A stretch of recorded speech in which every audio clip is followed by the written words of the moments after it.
رحلوا باي وانطفت كل الانوار، رحلوا باي وانطفت كل الانوار، والكون اظلم والحزن يكتسيني، فقده كسرني وشب في داخلي نار، نار الفراق المر والله يعيني،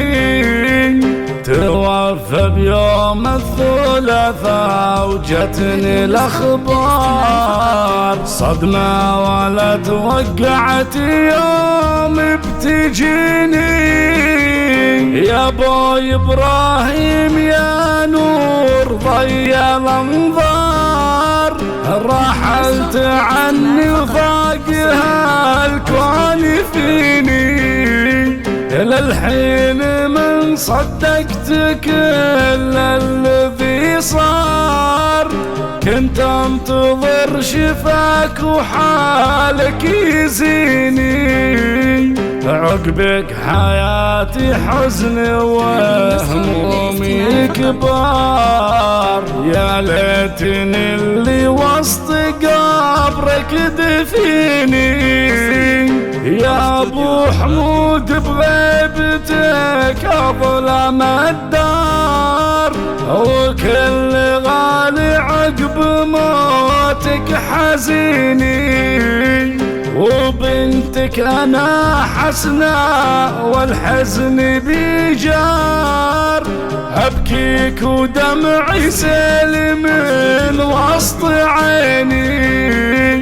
كنت سندي دايمني يا صار ما صار، وعزوتي وذخري بطول السنين،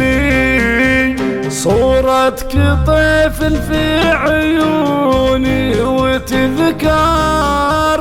اتذكرك في كل وقت وحيني، في قيد الجر وشيبان وصغار، وقحطان بك يفخر يا ذرب اليميني، لك سيرة بالطيب تحكيها الأخبار، ولك بالكرم كل البشر شاهديني، أبو اليتامى وعزوة العاني والجار، فيك البشاشة ومبتسم كل حيني، يرحمك ربي ويا عسى الجنة لك دار، مع النبي واصحابه والمتقين، واختامها يا الله يا مجري الاقدار، تجبر عزانا وكسرنا يا معيني، تجبر عزانا وكسرنا يا معيني. استوديو زفات قمر للإنتاج والتوزيع الفني.